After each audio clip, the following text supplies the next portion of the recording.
अस्सलाम वालेकुम गाइस। तो हम लोगों ने जो लास्ट वीडियो में टॉपिक डिस्कस किया था वो था 2024 की सारी बड़ी अपडेट्स मंथ बाय मंथ करके, मतलब जनवरी की सबसे ज़्यादा पाकिस्तान की जो सबसे बड़ी अपडेट्स थी और इंटरनेशनल लेवल की अपडेट्स थी।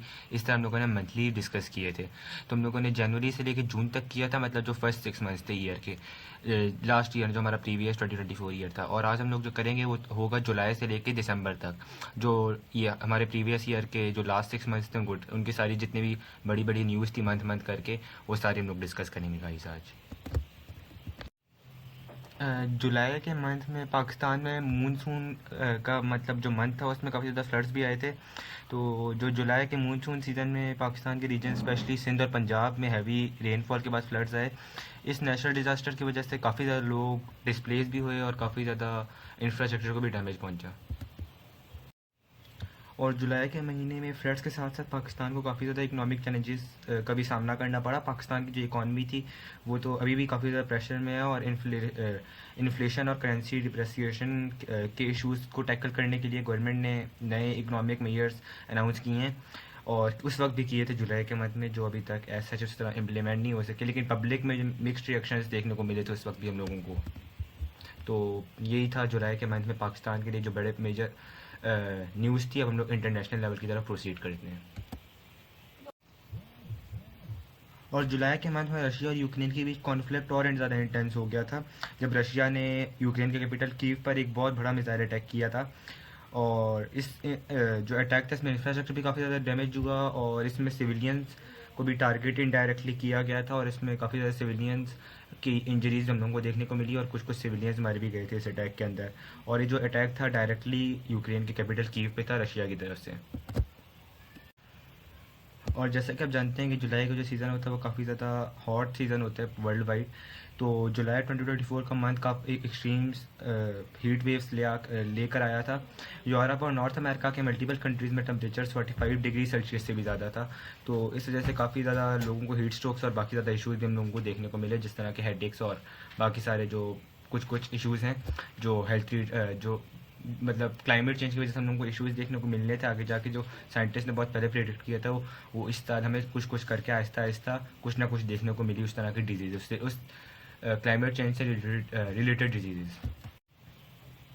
और इसी जुलाई के मंथ में 15 जुलाई को मिडल ईस्ट में पीस के लिए एक सिग्निफिकेंट डेवलपमेंट भी हुई थी, जब इसराइल और सऊदी अरब के डिप्लोमेट्स ने आपस में एक सीक्रेट मीटिंग की थी। ये मीटिंग बायलैटरल रिलेशंस को इम्प्रूव करने के लिए थी, लेकिन कुछ अरब कंट्रीज़ ने इस पर अपना रिजर्वेशन एक्सप्रेस किया, और कुछ कंट्रीज़ ने इस मीटिंग को अटेंड नहीं किया। लेकिन ये एक सीक्रेट मीटिंग थी जो ऑफिशियली मतलब दुनिया के सामने ऑफिशियल एक मीटिंग की तरह नहीं थी, जिस तरह हमारी ब्रिक्स के समिट होते हैं इस तरह एज अ समिट। हाँ, ये मीटिंग नहीं थी, लेकिन एक सीक्रेट टाइप की मीटिंग थी, ये इसराइल और सऊदी अरब के डिप्लोमेट्स के दरमियान। और फिर 25 जुलाई को यूनाइटेड नेशन सिक्योरिटी काउंसिल, जिसको हम लोग UNSC कहते हैं, उसने साउथ कोरिया पर नई सैंक्शन इम्पोज की, जो नॉर्थ कोरिया की न्यूक्लियर प्रोग्राम है उसके ऊपर थी।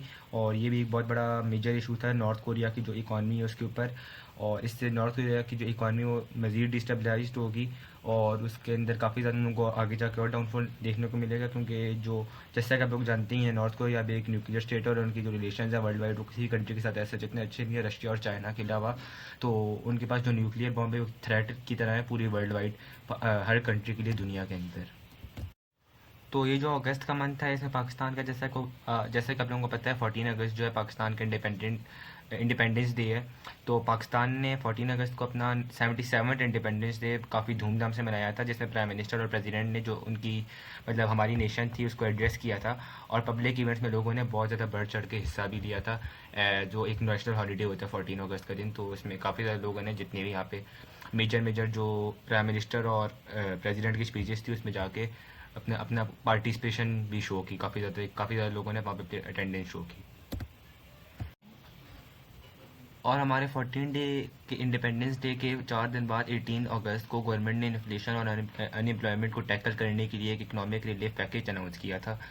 इस पैकेज में सब्सिडीज़ और स्मॉल बिजनेस के लिए इंसेंटिव्स शामिल हैं, जो लोगों को थोड़ा फाइनेंशियल सपोर्ट देने के लिए थे।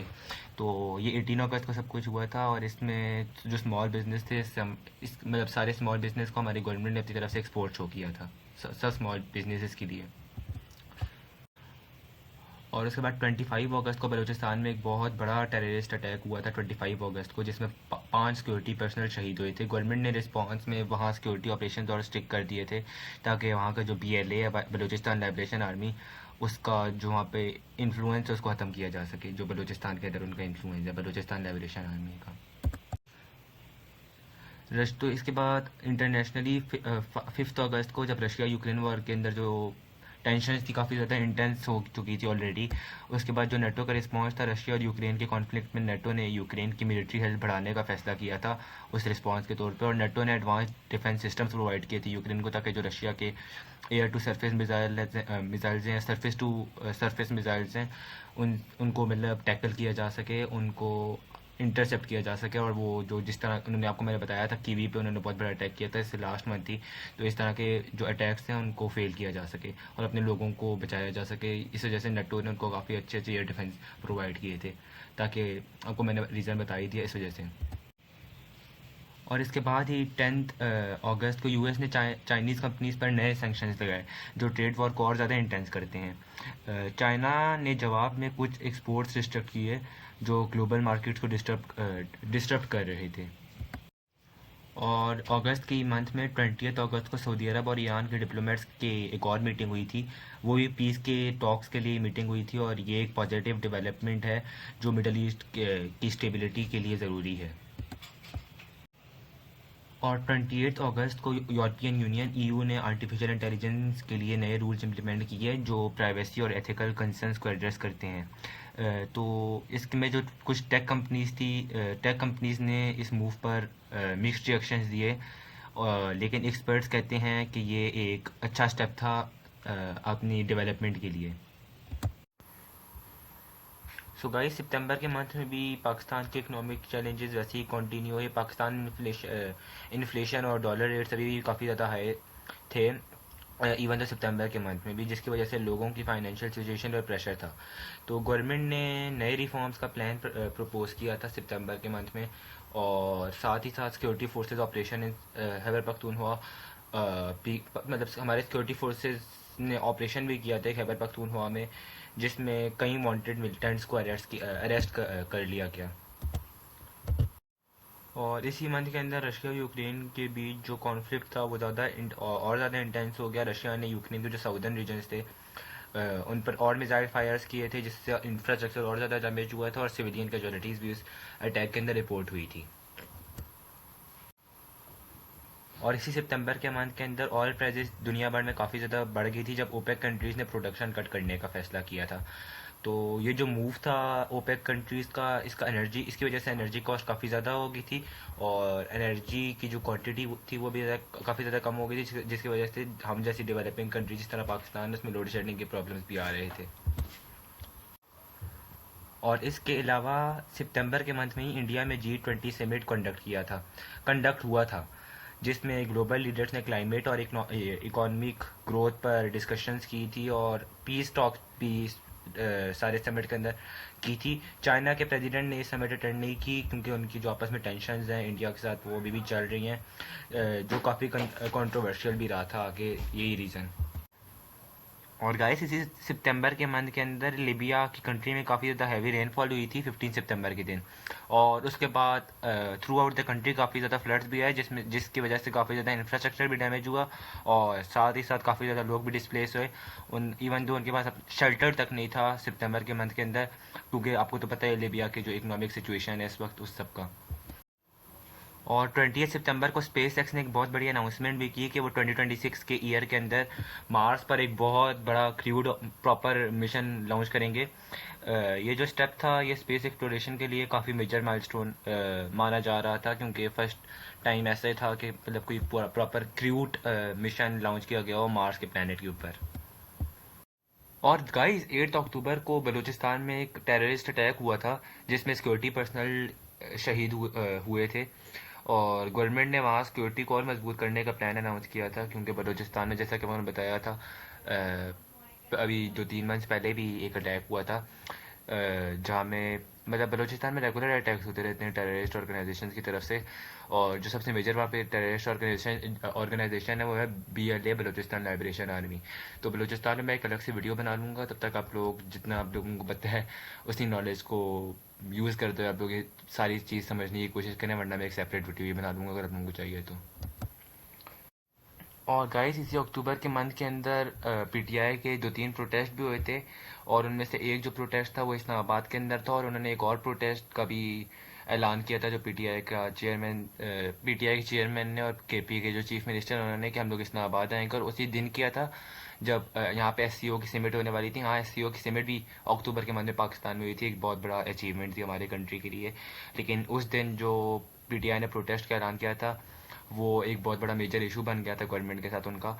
और ये जो SCO की समिट हुई थी इसमें भी काफ़ी ज़्यादा मेंबर कंट्रीज़ के रीजनल कोऑपरेशन पर डिस्कशन की। और ये समिट पाकिस्तान के लिए डिप्लोमेटिक लेवल पर एक बहुत इंपॉर्टेंट इवेंट था। और ये जो SCO के समिट थे इससे काफ़ी ज़्यादा उनको फ़ायदा भी देखने को मिला अपने पाकिस्तान अपनी कंट्री के लिए। और अक्टूबर के मंथ के अंदर फर्स्ट टाइम मेक्सिको के अंदर एक फीमेल प्रेसिडेंट बनी थी। 200 साल के बाद आज तक हिस्ट्री में कहीं कोई मेक्सिको के अंदर फीमेल प्रेसिडेंट नहीं बनी। तो मतलब डेमोक्रेसी के अगर हम लोग उस पर देखें, वरना पहले तो किंगडम्स होते तो उसके अंदर तो हो भी सकता था, कोई क्या पता कोई क्वीन हो। लेकिन हाँ, अगर एक पूरी प्रॉपर इलेक्शंस के जरिए आज तक कोई मेक्सिको के अंदर फीमेल प्रेसिडेंट नहीं बनी, तो ये फर्स्ट टाइम था। और अक्टूबर के मंथ के अंदर फर्स्ट ऑफ अक्टूबर को ईरान ने इसराइल पर एक बहुत मेजर मिसाइल स्ट्राइक की थी, जिसमें उनकी जो इंफ्रास्ट्रक्चर था उसको कुछ हद तक डैमेज पहुंचा, वरना उनके काफ़ी ज़्यादा मिसाइल से इंटरसेप्ट कर लिए थे इसराइल के जो एयर डिफेंस सिस्टम है उसने। लेकिन उसी के बाद अक्टूबर के मंथ के अंदर ही इसराइल ने भी रिटेलिएट करके ईरान के ऊपर अपनी एयर स्ट्राइक्स की थी। और अक्टूबर के मंथ के अंदर ऑस्ट्रिया एक कंट्री है यूरोपियन यूनियन की। तो इस कंट्री का जो है इलेक्शंस हुए थे उनका भी रिजल्ट आया था। और साथ ही साथ जो इस अक्टूबर के मंथ में थाईलैंड में एक स्कूल बस ट्रेजेडी, मतलब काफ़ी एक बहुत मेजर इशू था जिसमें 20 बच्चे जान बाग हुए थे। मतलब 20 बच्चे मर गए थे। और ये इंसिडेंट सेफ्टी रेगुलेशंस पर सवाल उठाता है और हुकूमत ने इन्वेस्टिगेशन का हुक्म दिया था। तो इस सब के बाद हुकूमत ने इन्वेस्टिगेशन का हुक्म दिया था। और ये जो था मतलब सिक्योरिटी फोर्सेज अगर अपना काम अच्छा से कर रही तो इस तरह का कोई ट्रेजेडी है क्या पता हो ही ना सकती। तो इस पर हम लोगों को सिक्योरिटी फोर्सेस के ऊपर सवाल तो बनता था। और नवंबर के मंथ जिस तरह आपको पता है कि बहुत ज़्यादा विंटर्स आ जाती हैं, बहुत ज़्यादा सर्दी हो जाती है। तो उसकी वजह से पूरे पंजाब के अंदर और ख़ासतौर से लाहौर के अंदर हेल्थ इमरजेंसी डिक्लेयर कर दी गई थी स्मॉग की वजह से। और ये वाला जो इशू था ये काफ़ी मेजर इशू था पाकिस्तान के लिए। और जो हमारी सिटी लाहौर थी वो काफ़ी दफ़ा जो एयर इंडेक्स है उसमें नंबर 1 पे भी गई है, क्योंकि वहाँ पे काफ़ी ज़्यादा स्मोक थी। और इवन तो बंदे को कुछ क्लियरली नज़र तक नहीं आ सकता था, इतनी ज़्यादा वहाँ पे स्मोक हो गई थी नवंबर दिसंबर के दरमियान जो था ये सारा टाइम लाइन। और नवंबर के अंदर 24 से लेकर 27 नवंबर तक बहुत मेजर प्रोटेस्ट हुए थे।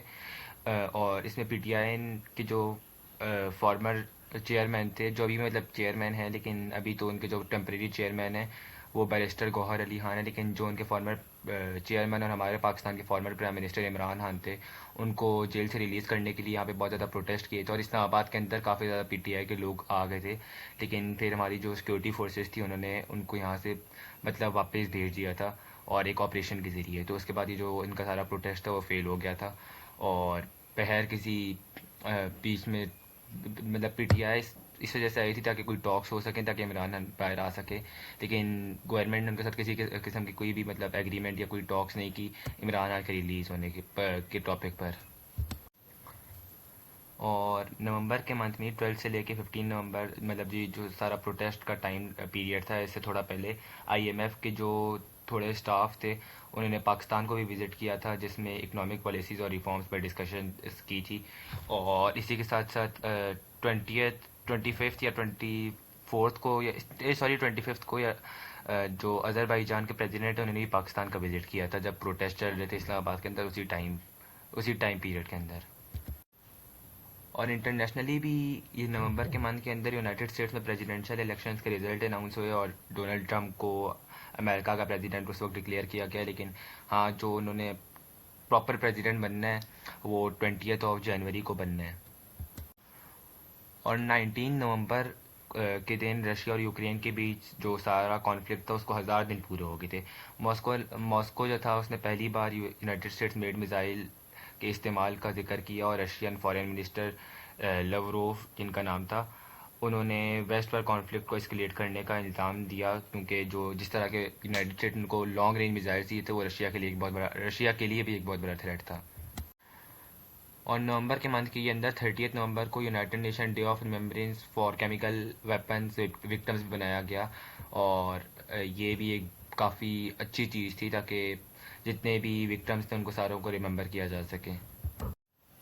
और दिसंबर के मंथ में 2024 में पाकिस्तान सिक्योरिटी फोर्सेस ने एक डिकेड में सबसे ज़्यादा नुकसान उठाए जब वो इंसर्जेंसी से लड़ रहे थे,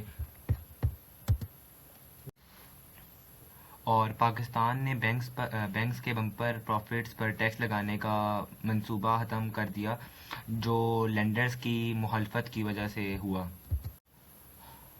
और दिसंबर के मंथ में एक बहुत बड़ा प्लेन क्रैश भी हुआ था साउथ कोरिया का, उसके ऊपर मेरी एक शॉर्ट वीडियो भी आप लोग वो भी देख सकते हैं। और इस प्लेन क्रैश के अंदर टोटल 179 लोग मर गए थे। एमनेस्टी इंटरनेशनल ने इसराइल पर गजा में जेनोसाइड करने का इल्ज़ाम लगाया, जो इसराइल ने फेक न्यूज़ करार दिया, लेकिन वो तो हम सब देख ही सकते हैं कि किस तरह इसराइल बॉम्बिंग कर है। तो गाइस ये सारी न्यूज़ थी 2024 के जुलाई से लेकर दिसंबर तक, सारी मेजर न्यूज़ मैंने आपको अब इस वीडियो में बताई थी। और जनवरी टू जून हम लोगों ने लास्ट वीडियो में डिस्कस की थी सारी मेजर न्यूज़। तो चलिए आज की सारी वीडियो में इतना ही, मिलते हैं आप लोगों से नेक्स्ट वीडियो में, तब तक के लिए बाय बाय, अल्लाह हाफिज़।